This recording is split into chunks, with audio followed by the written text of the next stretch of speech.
The Nigerian Minister of Defense, who also made statements in which he supported their release, just as mentioned last week, but Mansour Danali denied suggesting any delay. And at the same time, human rights organization Amnesty International once again questioned the Nigerian army's inaction after the abduction of the 110 Dapchi students. In a report, the NGO said that the military forces had been alerted about the presence of heavily armed jihadist groups in the area, yet they did not intervene. Now, without further delay, we'll get in touch with our correspondent in Nigeria, Ibrahim Abdulaziz, who is in the town of Dapchi, where the schoolgirls were kidnapped and then released.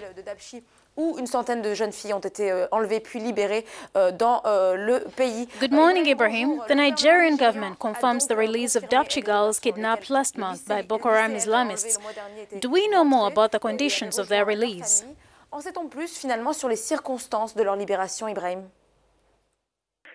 Yes, at last the Nigerian government had confirmed that 105 girls were released among 110 kidnapped in Dapchi Yobe State earlier last month. The girls were released earlier on Wednesday, week after they were kidnapped from their secondary school in Dapchi Yobe State, northeastern Nigeria, a situation that earlier spurred protests within and outside the country. Local residents in Dapchi say that the militant group came with the girls in 9 vehicles the same way they took them away.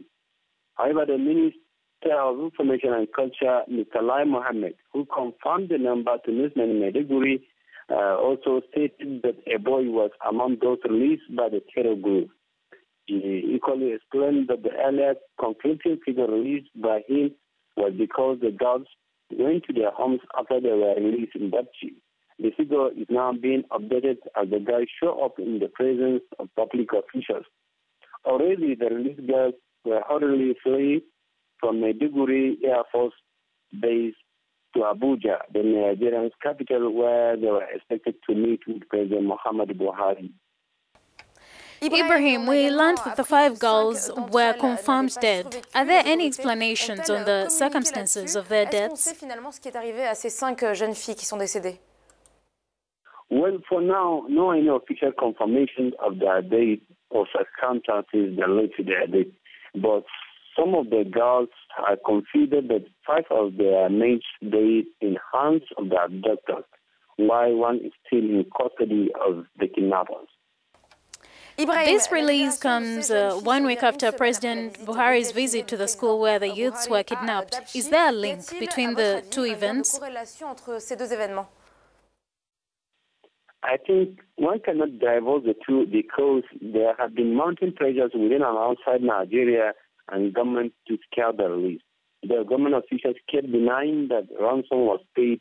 However, some media outlets have reported that a handsome ransom of about 5 million euros could have been paid to Boko Haram to secure the release of Dapchi girls freed by the insurgents. This is in addition to Boko Haram fighters in the custody of Nigerian military. They were secured in exchange for the release of the girls.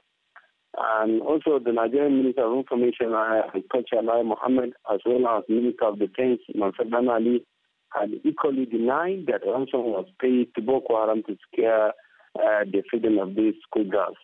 The 2 ministers said instead of paying a ransom, the federal government relied on what they call back-channel negotiations to ensure that the girls were released by Boko Haram. And these, as many analysts are now arguing that the eagerness of the Buhari administration to pay ransom for abductees is now fueling the task of various factions of Boko Haram for mass kidnapping.